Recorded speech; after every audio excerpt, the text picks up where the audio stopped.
Subscribe करें हमारे YouTube channel साधना gold को और पाएं वीडियो सबसे पहले। और हाँ, बेल आइकन दबाना ना भूलें। एक बार नंद बाबा यमुना जी का स्नान करके लौट रहे थे तो महात्मा दिखे तो महात्माओं को साष्टांग प्रणाम किया, क्योंकि उनके स्वभाव में था संतों को महात्माओं को जहां दिखे प्रणाम करना चाहिए। तो प्रणाम किया तो सब ब्राह्मणों ने संतों ने आशीर्वाद दिया, बाबा पुत्रवान भव।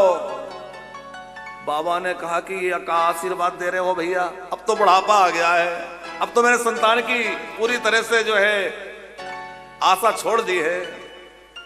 महात्माओं ने कहा देखो हमारे मुख से जो निकल गया वो निकल गया, संत के मुख से जो निकल जाता है वो झूठा नहीं होता। ब्रज के ही एक महान संत, उनकी कथा हमने यहाँ के मलुक पीठाधीश्वर महाराज जी जो है मलुक पीठ वाले महाराज जी से सुनी। इनके दादा गुरु जी की बात महाराज जी सुना रहे थे कि एक दिल्ली के कोई सज्जन थे, भक्त परिवार था, उनको एक ही बेटा था। कुछ ऐसा संयोग बना कि वो बेटे का देहांत हो गया, बेटे की मृत्यु हो गई। वो बहुत दुखी रहने लगे।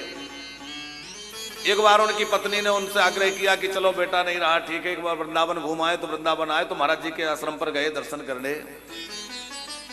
तो महाराज जी से उनकी पत्नी ने कहा, महाराज जी जब से बेटा गया है ये बहुत दुखी रहते हैं, बड़े उदास रहते हैं, आप कुछ करिए।